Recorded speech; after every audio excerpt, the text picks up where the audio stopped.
Hello friends, నమస్తే అండి. ఈరోజు వైశాఖ పౌర్ణమి.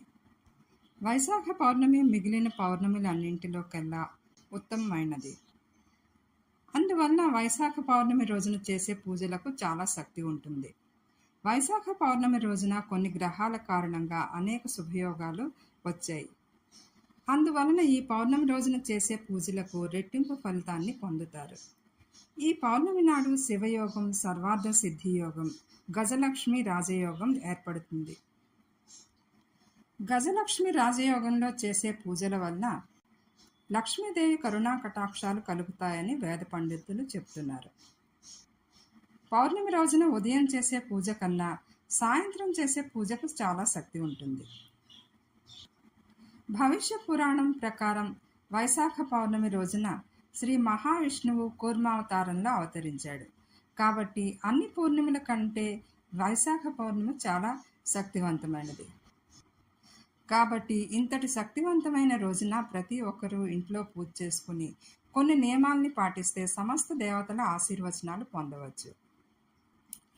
పౌర్ణమి రోజున స్నానం చేసేటప్పుడు నీటిలో కొంచెం పసుపు వేసుకొని స్నానం చేసినట్లయితే గురుయోగం కలుగుతుంది. పౌర్ణమి రోజున వచ్చే చంద్రకిరణాలు అత్యంత శక్తివంతమైనవి.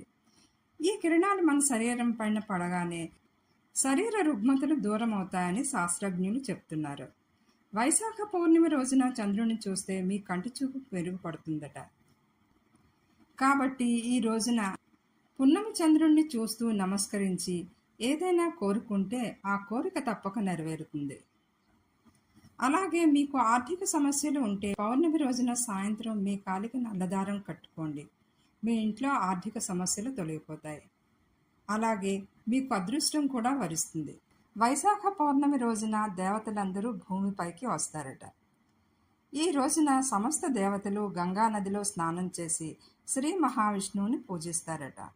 కాబట్టి సమస్త దేవతల ఆశీర్వచనాలు పొందాలంటే పౌర్ణమి రోజున ఏదైనా నదిలో కానీ తటాకంలో కానీ స్నానం చేస్తే చాలా మంచిది. ఈ రోజున నది స్నానం లేదా తటాకాల్లో స్నానం చేసినట్లయితే పాప విముక్తులయ్యి స్వర్గలోక ప్రాప్తి కలుగుతుంది. నదుల్లో స్నానం చేసే అవకాశం లేకపోతే గంగా జలాన్ని నీటిలో కలుపుకొని స్నానం చేయవచ్చు.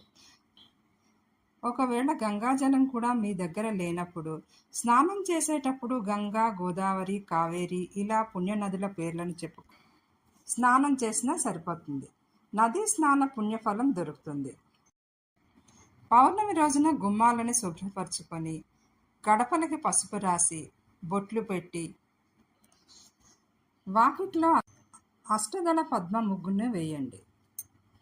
ఏ ఇంట్లో అయితే శుభ్రపరిచి ముగ్గులు వేసి గడపలకి పసుపు కుంకుమ బొట్లు పెట్టి అలంకరించి ఉంచుతారో ఆ ఇంట్లోకి లక్ష్మీదేవి అడుగు పెడుతుంది. పౌర్ణమి రోజున రావి చెట్టు దగ్గర దీపం వెలిగిస్తే అప్పుల బాధలు అన్నీ నెలలోపు తీరిపోతాయి. ఈ రోజు తప్పనిసరిగా లక్ష్మీదేవి దగ్గర శ్రీ సూక్తం కానీ శ్రీ కనకధార స్తోత్రం కానీ పఠించాలి. మీరు ఆర్థిక ఇబ్బందుల్లో కనుక ఉన్నట్లయితే ఈరోజు లక్ష్మీ కుబేర యంత్రాన్ని తెచ్చి నియమానుసారంగా పూజించి మీరు డబ్బు ఉంచుకునే స్థలంలో పెట్టినట్లయితే ఆర్థిక ఇబ్బందులు తొలగుతాయి. అలాగే మీరు కార్యపరంగా కూడా ఏదైనా ఇబ్బందుల్లో ఉన్నట్లయితే ఈరోజు ఏకాక్షి నారికేళాన్ని తెచ్చి నియమానుసారంగా పూజించి మీరు వ్యాపారం చేసే షాపుల్లో పెట్టుకోండి. దీని వలన అనేక రకాలైనటువంటి సమస్యలు దూరమయ్యి ఆర్థిక ఇబ్బందులు దూరమయ్యి ధనం ప్రవాహంలా వస్తుంది. అయితే వైశాఖ పౌర్ణమి రోజున కొన్ని పొరపాట్లను మనం చేస్తూ ఉంటాం. ఈ తప్పుల వలన లక్ష్మీదేవి కోపం వస్తుందట.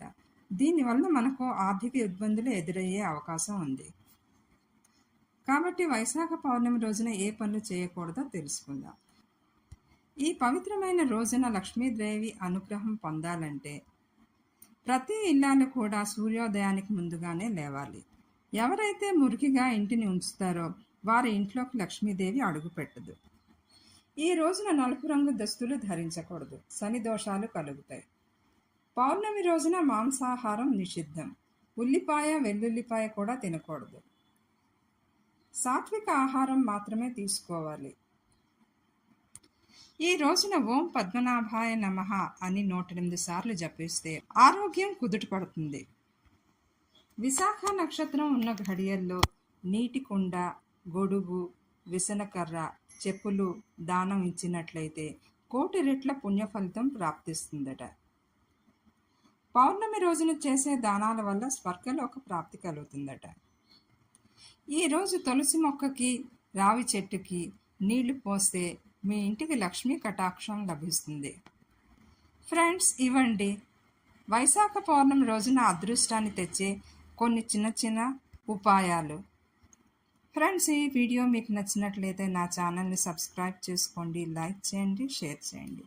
Thank you.